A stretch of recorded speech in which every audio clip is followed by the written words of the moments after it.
there should be an open and public discussion in front of everybody, in front of the people of the city of Buffalo, as to what their school board is doing. The people left in that room pretty much represent those that were supported by the union in the last election. So this is what you get. So does this mean once they come out, will you vote against what they're going to present? When I see the terms, the proposed contract's been embargoed up until now. They wouldn't release it to us, which is a further indication that the contract is way out of sorts with what we would find acceptable.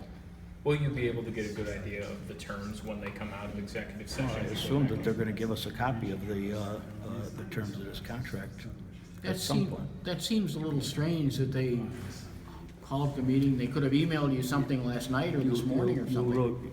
You will note, okay, that Tiffany Lankus from the Buffalo News contacted Mr. Freeman in the State Department in Albany to ask whether it was appropriate for this type of meeting to be in executive session, and she was told it is not appropriate.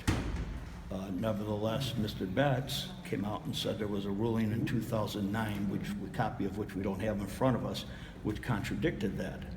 So we have an open question as to the appropriateness of this deliberation taking place before we get an opinion from the state as to whether or not it is appropriate to have an executive session. Carl, don't you want to get this done? Oh, I would love to get it done. I think the teachers deserve a contract, but the way that it's being manipulated is the same way it was manipulated in the past by Mr. Rumor, with threats of strikes, threats of, and other bullying tactics, which is inappropriate, okay, especially when it comes to the interests of the people of the city of Buffalo. We want a better education system. We have just so much money in reserve.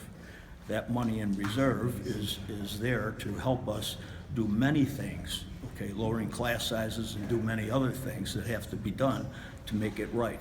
For Mr. Rumor to come in and demand every nickel that we have that's not unrestricted in our reserves is very, very unfair.